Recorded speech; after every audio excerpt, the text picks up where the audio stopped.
Vamos começar de uma citação? Se houver um cenário de terra arrasada, pelo menos estarei vingado desses ditadores de toga. A frase é do deputado federal licenciado Eduardo Bolsonaro em entrevista à CNN Brasil na sexta-feira passada. É uma frase muito rica, sabe? Ela abre um espaço imenso para análise, porque ela tem a beleza de ser clara. Mas vamos começar da base. O que é ser patriota? Dicionário Michaelis.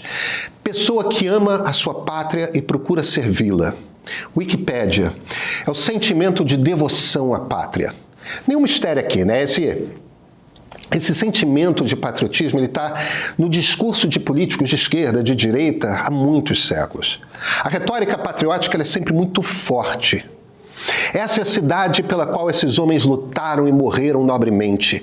É da nossa natureza que cada um de nós esteja disposto a se sacrificar no seu serviço.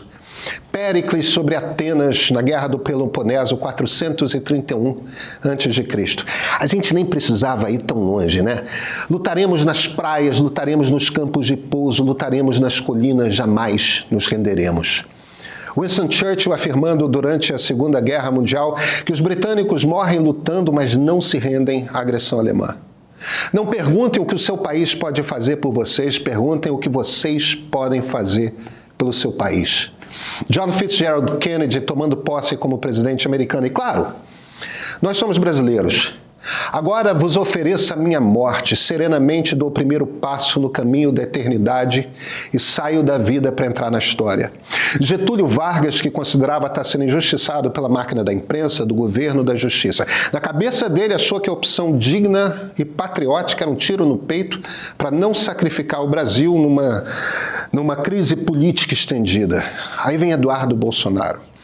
Se houver um cenário de terra arrasada, pelo menos estarei vingado desses ditadores de toga. Eu quero ser claro aqui. A gente não pode deixar as coisas subentendidas na internet e nem deve. Ser claro é bom. O que um patriota faz é se sacrificar pelo seu país. O que um patriota não faz é sacrificar o país para se vingar. Eduardo Bolsonaro não está nem aí para o Brasil. Esses caras não são patriotas. É claro que eu não vou convencer nenhum bolsonarista, eu não tenho essa ilusão.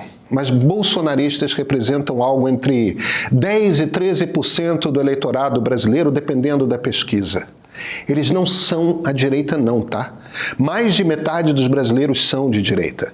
Brasileiros que se identificam como de esquerda, em todas as pesquisas que fazem essa sondagem, eles nunca chegam a 30%. Em geral, está ali pelo 1/4 de toda a população. Às vezes, a polarização das redes sociais faz parecer que o Brasil tem mais ou menos metade de lulistas e mais ou menos metade de bolsonaristas. Não é verdade. Então como é que a gente sai dessa armadilha na qual nos metemos? Nós dependemos da direita brasileira, não dos políticos de direita. Os políticos de direita, nesse momento, eles todos acham que precisam botar a camisa da seleção e ficar defendendo o Jair Bolsonaro. Gente, os bolsonaros são isso aí que a gente está vendo, fundamentalmente indignos. Porque o pai está ameaçado de ser preso, decidiram que vão trabalhar para transformar o Brasil e todos os brasileiros juntos em terra arrasada. Nós dependemos dos eleitores de direita, dos eleitores de centro-direita, dos eleitores de centro. Para o Brasil sair dessa piração na qual nos metemos e da qual a gente precisa sair, só tem um jeito. A direita virar as costas para Bolsonaro. E sabe do que? Muita gente quer. Na sexta-feira, o governador gaúcho Eduardo Leite publicou o segundo vídeo mais visto da história das suas redes sociais. Só perde para um daquele momento em que o Brasil parou comovido com as cheias do Rio Grande do Sul e ele divulgava o Pix para doações. É claro que foi o vídeo mais visto. O segundo mais visto agora.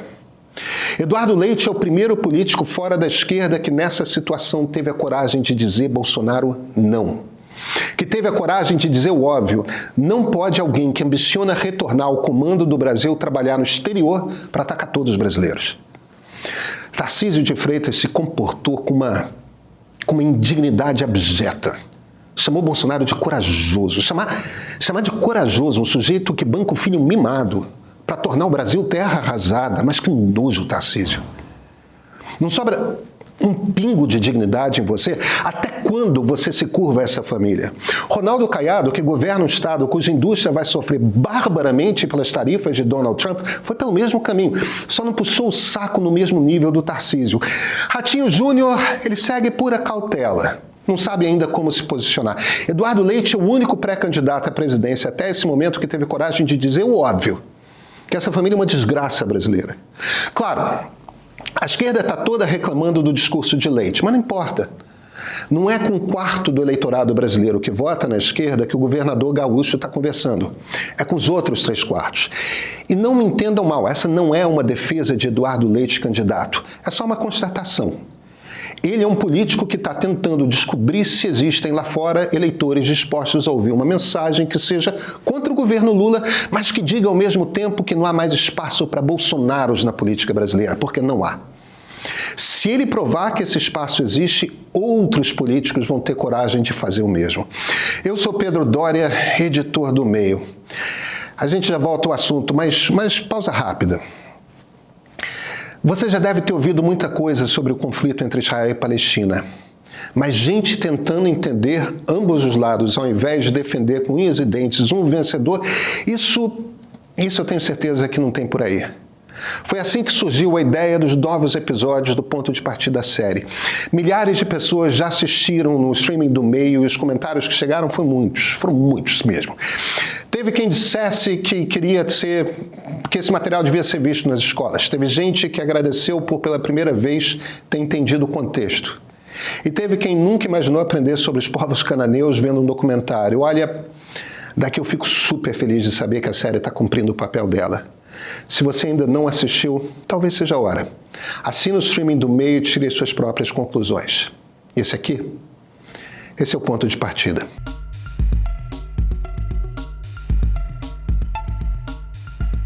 A crítica da esquerda ao vídeo de Leite, em essência, parte do princípio de que ele faz uma falsa equivalência. A questão é a seguinte: o Brasil está polarizado entre Lula e Bolsonaro. Eles são os dois políticos no Brasil que têm um grande contingente de eleitores que são igualmente torcedores. Nenhum outro político tem uma base de fãs. Eles têm. Então, qualquer um que gostaria de uma terceira opção precisa dizer que está farto de ter só essas duas. E olha, o que as pesquisas dizem é que algo entre 60% e 70% dos brasileiros gostariam de ter uma terceira escolha. A esquerda diz que não tem espaço para uma terceira via. Bem, uma hora vai ter. A esquerda precisa mesmo convencer todo o eleitorado de que a escolha é essa: ou Lula ou Bolsonaro. De que não há outra escolha. E de que todo mundo que disputar a eleição com Lula é um representante de Bolsonaro. Estrategicamente, é exatamente isso que a esquerda tende a fazer. Sabe por quê? Porque no momento em que houver no segundo turno uma candidatura contra Lula que denuncie Bolsonaro, esse homem ou mulher são eleitos e Lula não tem chance. As pesquisas dizem isso. É uma vitória fácil. Contra um bolsonarista, a briga é voto a voto, como foi em 2022. É claro que um candidato de centro-direita vai falar mal de Lula. E olha, não vamos nos enganar. Donald Trump está atacando o Brasil porque o bolsonarismo está em campanha lá nos Estados Unidos para que ele bata duro. Mas não vamos fingir que o governo é a favor dos Estados Unidos, né? Lula é anti-americano. Seu governo faz acordos com os Estados Unidos, sim. Lula teve um bom relacionamento com George W. Bush e com Barack Obama. Barack Obama o chamou de o cara. O governo fez bons acordos com os americanos, mas principalmente desde que assumiu seu terceiro mandato. Sempre que teve a oportunidade de estar contra os Estados Unidos, o governo Lula fez exatamente essa escolha. Sempre que pode provocar, provocou. Isso torna responsável pela crise? Não. Eduardo Bolsonaro está dizendo que o ataque é por causa de Bolsonaro e Trump, o presidente americano, está dizendo que o ataque é por causa de Bolsonaro. Ninguém está dizendo que o problema é Lula. Ainda assim, o ponto é o seguinte: um candidato de direita será um candidato anti-Lula. Claro, a disputa é contra Lula.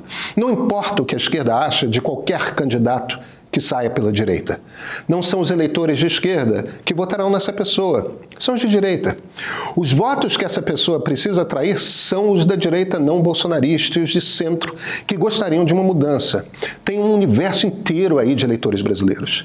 Política é um jogo de conquista de territórios. Nenhum político fora da esquerda teve até aqui a coragem de dizer Bolsonaro não.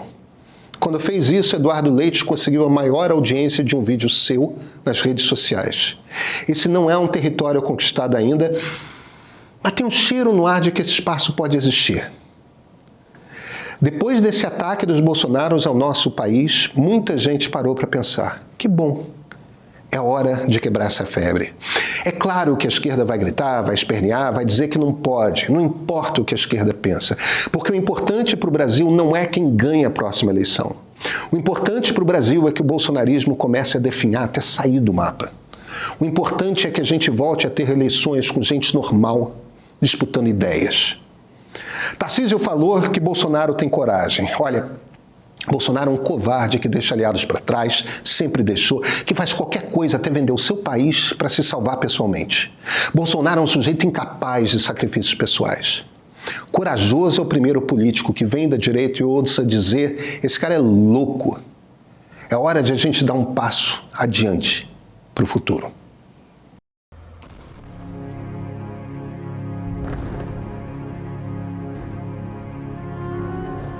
Essa guerra não começou agora.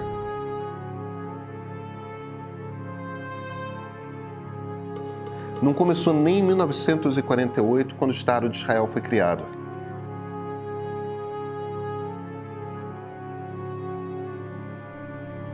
Esses são dois povos que já foram o mesmo e que habitam a mesma região há mais de 3.000 anos.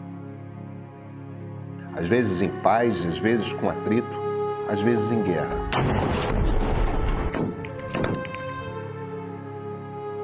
A versão atual nós chamamos de conflito Israel-Palestina. Nós não temos conversado sobre esse conflito e precisamos conversar.